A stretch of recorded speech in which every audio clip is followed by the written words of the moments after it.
అందరికీ నమస్కారం.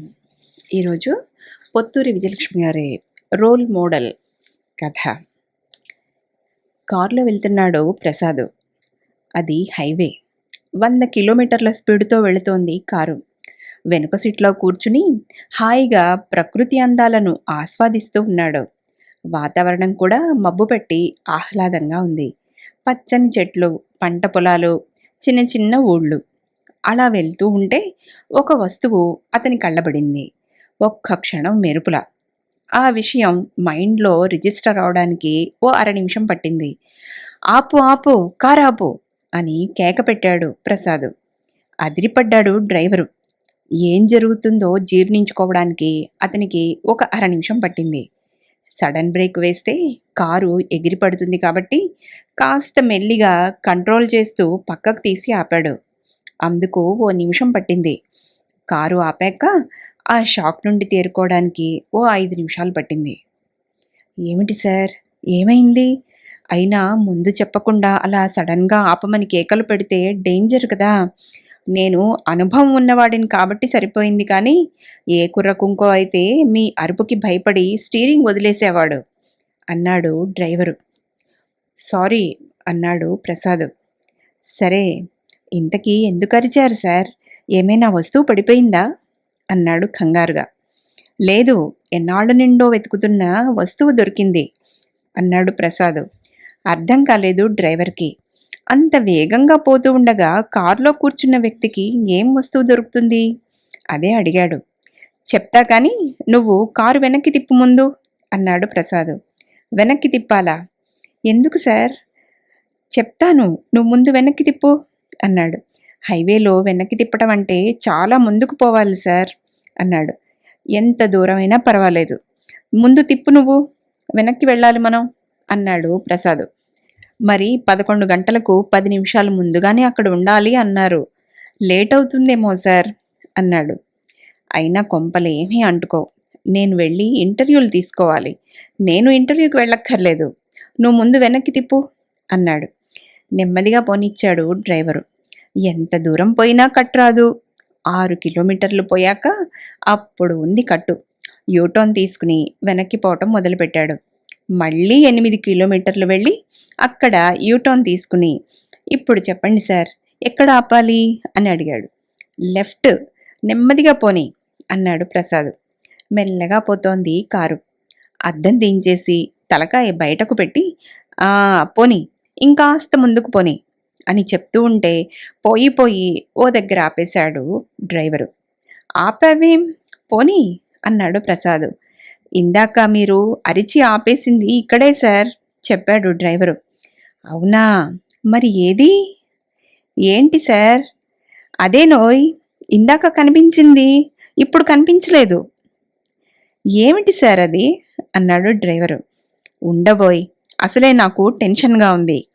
కనిపించినట్లు కనిపించి అంతలోనే మాయమైపోయింది. ఇంతలోకే ఏమైపోయిందబ్బా? ఓ పని చెయ్యి, మళ్ళీ వెనక్కి తిప్పు అన్నాడు. డ్రైవర్కి చిరాకొచ్చేసింది.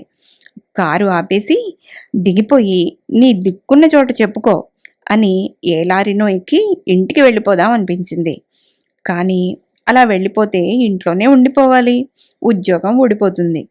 కస్టమరు వివిఐపి, జాగ్రత్త అని ముందే హెచ్చరించారు కంపెనీ వాళ్ళు. ఇస్త్రీ మడత నలగని తెల్లటి యూనిఫాము, తల మీద టోపీ పెట్టుకుని మరీ వచ్చాడు డ్యూటీకి ఇవాళ. మళ్ళీ వెనక్కి వెళ్ళాలా సార్? మీకు లేట్ అవుతుందేమో మరోసారి అడిగాడు. అయితే అయ్యిందిలే, నువ్వు వెనక్కి తిప్పు ముందు అన్నాడు ప్రసాద్ చిరాగ్గా. అతనికి చాలా టెన్షన్గా ఉంది. మళ్ళీ సీను రిపీట్ అయింది. కారు ఆపమని, ఏది ఇంతలోకి ఏమైపోయింది అని దిగాలు పడిపోయాడు ప్రసాద్. ఎవడో ఎత్తుకుపోయి ఉంటాడు సార్ అన్నాడు డ్రైవరు. రోలు ఎవరు ఎత్తుకుపోతారు? అది ఈ కాసేపట్లో నీ వెర్రి కాకపోతేను అనేసరికి నోరెళ్ళబెట్టాడు డ్రైవరు. రోలా? అవునోయ్, రోలే అన్నాడు ప్రసాద్ దిగులుగా. ఆయన వంక అనుమానంగా చూశాడు డ్రైవరు. పెద్దవాళ్లకి, మేధావులకే వేపకాయంత వెర్రి ఉంటుంది అని విన్నాడు. ఈయన కూడా ఆ బాపతేనేమో అనుకున్నాడు. రోలేమిటి సార్? రోల్ ఎందుకు మీకు? ఏం చేసుకుంటారు? ఆయన వంక అనుమానంగా చూస్తూ అడిగాడు. రోలుతో ఎవరైనా ఏం చేస్తారోయ్? పచ్చడి నూరుకుంటారు, చెప్పాడు ప్రసాద్. కానీ సార్, మీకు రోలు కావాలంటే సిటీలో కొనుక్కోవచ్చు కదా అన్నాడు. ఈ రకమైన మోడల్ రోల్ కావాలంటే సిటీలో ఎంత వెతికినా దొరకలేదు. నువ్వో పని చెయ్యి, మళ్ళీ వెనక్కి తిప్పు అన్నాడు. ఏడుపు ఒక్కటే తక్కువ డ్రైవర్కి. పొద్దున్నే లేచి ఎవరి మొహం చూశానో, ఈ మెంటల్ కేస్ దొరికాడు నాకు అనుకున్నాడు మనసులో. సార్, మీరు సరేనంటే ఒక పని చేద్దాం. కారు దిగి నడుచుకుంటూ వెళ్ళి చూద్దాం, కనిపిస్తుందేమో అని సలహా ఇచ్చాడు. లేకపోతే ఎంతసేపు ఇలా ప్రదక్షిణలు చేయటం అనే భయం కూడా వేసింది. అవునోయ్, ఇది మంచి ఆలోచనే అన్నాడు ప్రసాద్. ఇద్దరు కారు పక్కగా ఆపి నడుచుకుంటూ బయలుదేరారు. జాగ్రత్తగా చూసుకుంటూ వెళ్తూ ఆగిపోయాడు ప్రసాద్. అదుగో, అది సంగతి. రోలు మీద ఆ గళ్ళలుంగివాడు కూర్చున్నాడు, అందుకే కనిపించలేదు అన్నాడు సంతోషంగా. అదో చిన్న ఊరు. ఊరు అంతా రోడ్డు పక్కనే ఉంది. ఓ చిన్న ఇల్లు, దాని ముందు కాస్త ఖాళీ స్థలం, అందులో ఓ రోలు. దానిమీద ఓ మనిషి కూర్చుని బీడీ కాలుస్తున్నాడు. ఇదిగో, నువ్వు అతన్ని పిలిచి ఆ రోలు మనకి కావాలని చెప్పి తీసుకురా అన్నాడు ప్రసాద్. తెల్లబోయాడు డ్రైవరు. వాళ్ళ రోలు మనకెందుకు ఇస్తారు సార్ అన్నాడు. ఊరికే వద్దులే, దాని ధర ఇచ్చేద్దాం, దాంతో ఇంకో రోలు కొనుక్కుంటారు అన్నాడు ప్రసాద్.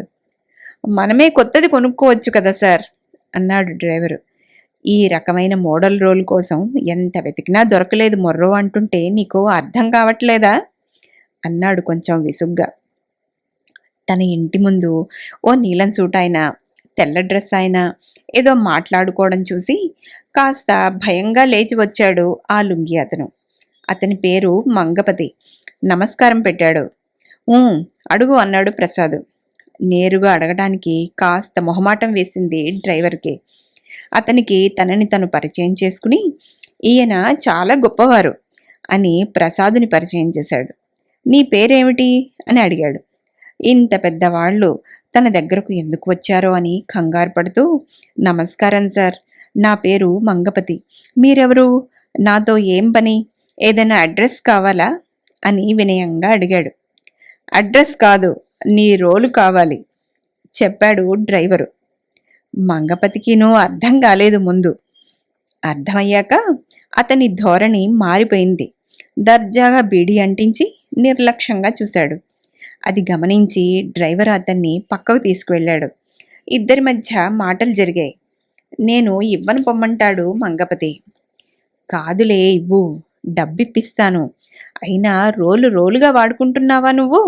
కుర్చీలాగానేగా ఉపయోగిస్తున్నావు, సారుకు ఇచ్చేసేయ్ అంటాడు డ్రైవరు.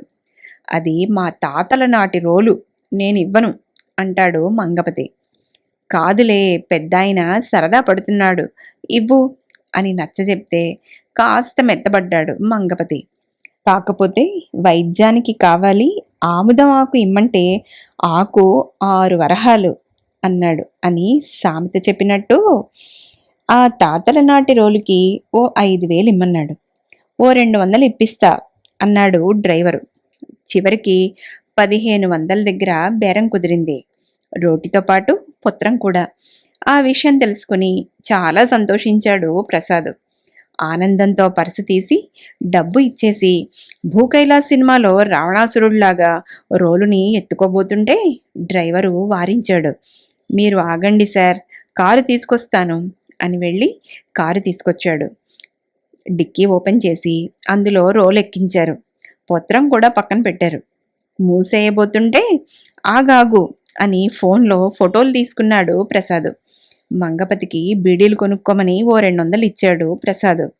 ఇదిగో నోయ్ అని ఓ 500 నోటు డ్రైవర్ చేతుల్లో పెట్టాడు. అతను వద్దు వద్దు అన్న వినలేదు. ఆయన మొహం విజయగర్వంతో వెలిగిపోతోంది మరి. కారులో ఎక్కగానే మొదలుపెట్టాడు ప్రసాద్. దొరకదేమో అని నిరాశపడ్డాను, మొత్తానికి దొరికిందోయ్ అన్నాడు ఆనందంగా.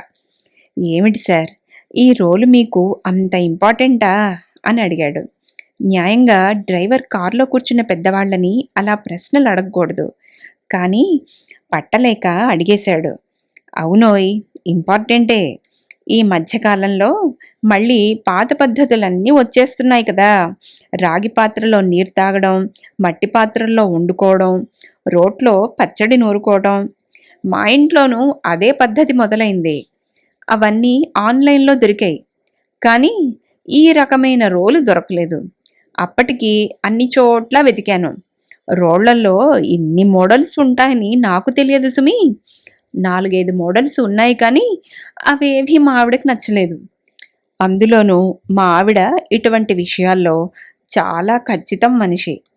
యశోదమ్మ కృష్ణుణ్ణి తాడుతో కట్టేసిన మోడల్ రోల్ మాత్రమే కావాలట.